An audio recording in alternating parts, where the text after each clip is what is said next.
You're listening to Vaccination on ReachMD, and this episode is sponsored by CSL Seqirus.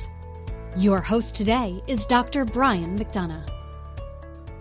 This is Vaccination on ReachMD, and I'm Dr. Brian McDonough.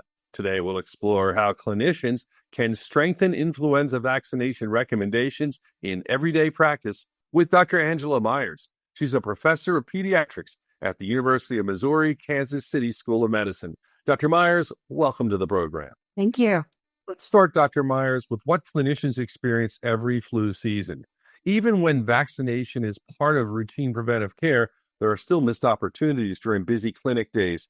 From your perspective, where do those conversations most often fall through the cracks, and what tends to get in the way? I think a variety of things get in the way. One of the things is when a child comes in for a minor illness and there's an opportunity to provide influenza vaccine at that visit, but the practitioner either hesitates because the patient does have a minor illness or the parent feels uncomfortable. We know from years and years and years of data that as long as a child isn't having high fevers and is, only has a mild illness, it's okay to give influenza vaccine at that visit. So that's one missed opportunity. Another missed opportunity are those folks who hold off giving the vaccine until later. If you have vaccine in your office and you have a child come in, even if it's late August or early September, give the vaccine then. Don't wait. Don't expect them to come back in October, November, because it probably won't happen. That's a great point. As visits become increasingly packed with chronic disease management, preventive care, and patient questions, clinicians are constantly making decisions about what needs to happen today versus what can wait.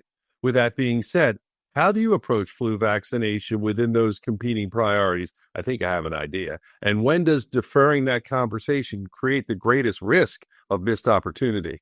I believe in a presumptive approach and say, we've got our flu vaccine in, we are giving it to kids now.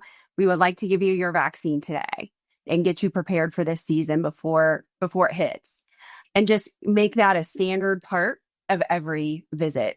I think that what happens is, like you mentioned, so many things need to be discussed, right? And especially when they're coming in for a well-child visit during that time, that can maybe fall to the back burner. So the more we can do to have it presumptively approached and to have it ready to go so that they're not spending more time waiting, will really go a long way to helping people get that vaccine. Many practices have adopted team-based approaches to help make flu vaccination part of routine care. What workflow strategies have you found most effective for making vaccination discussions more consistent without adding to visit burden?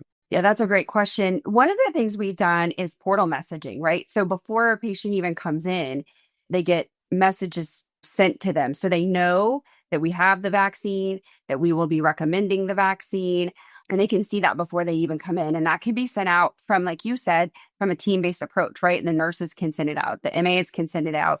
And that really helps. It kind of primes the patient before they even come in. Another thing that you can do is have a standing order for it so that it can be ordered by somebody other than the physician and it can be given, and you can go that way as well. And we've done that at our organization as well, and that really helps. For those just tuning in, you're listening to Vaccination on ReachMD. I'm Dr. Brian McDonough, and I'm speaking with Dr. Angela Myers about ways to make flu vaccination a consistent part of routine patient care, even in time-constrained visits. So, Dr. Myers, as recommendations continue to evolve, what's your approach to translating updated guidelines into day-to-day clinical practice while keeping your messaging consistent for patients and the rest of your care team? So the vaccine recommendations for influenza have been for all those children 6 months and above for years now. And continuing to emphasize that in every avenue is really important. Certainly children under 5 are at highest risk for severe influenza if they become infected, but in reality, all children need to be immunized. And in fact, really all adults should be immunized as well. And so continuing that consistent message is really important. Even in practices with strong vaccination workflows, clinicians still encounter patients who are hesitant or unsure. When you're running low on time, how do you quickly identify what's driving that hesitation and tailor your response without derailing the rest of the visit? That's a really good question. I think the first thing you need to do is ask them what their biggest concern is, because it may not be what you think it is. It may just be, I don't really think it works because so-and-so got the vaccine, my neighbor, but they still got influenza.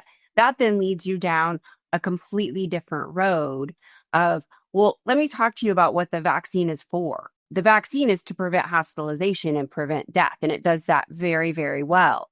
It doesn't keep all people from getting influenza. We know this. But if you do get influenza after vaccination, you don't get as sick as you would have without vaccination. So it takes care of that. If the concern is something different, I don't like that vaccine, I just don't trust it, whatever the kind of du jour thing is that people are going with, then I think that gives you an opportunity to talk about risk factors. So for an example, a child with type 1 diabetes. I had a patient just a few months back, and the mom tells me, well, after my daughter was diagnosed with diabetes, I stopped giving vaccinations.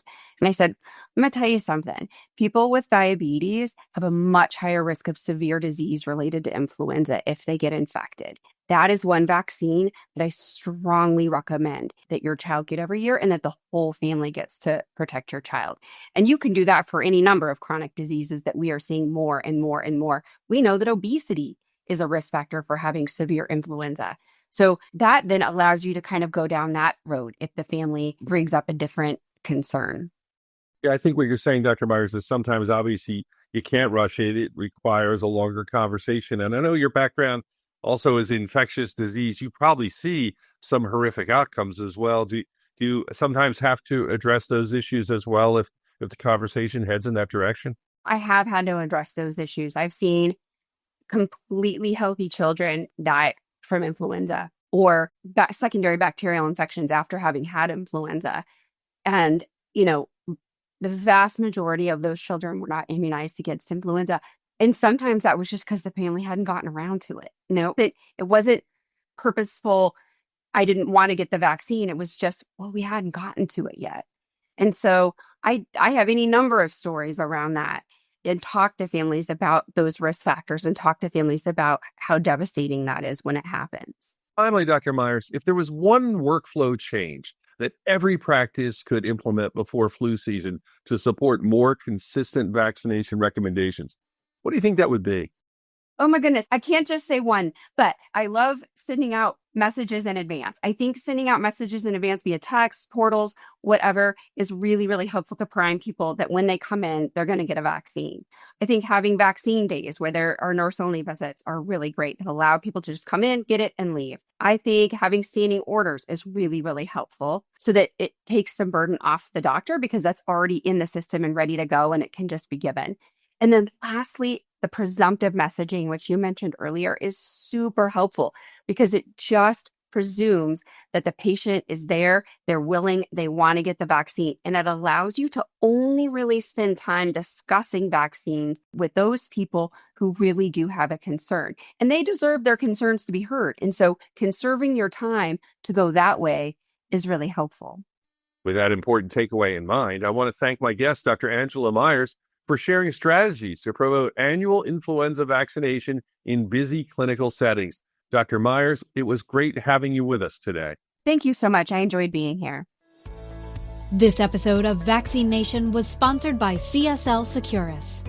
To access this and other episodes in our series, visit Vaccination on ReachMD.com, where you can be part of the knowledge.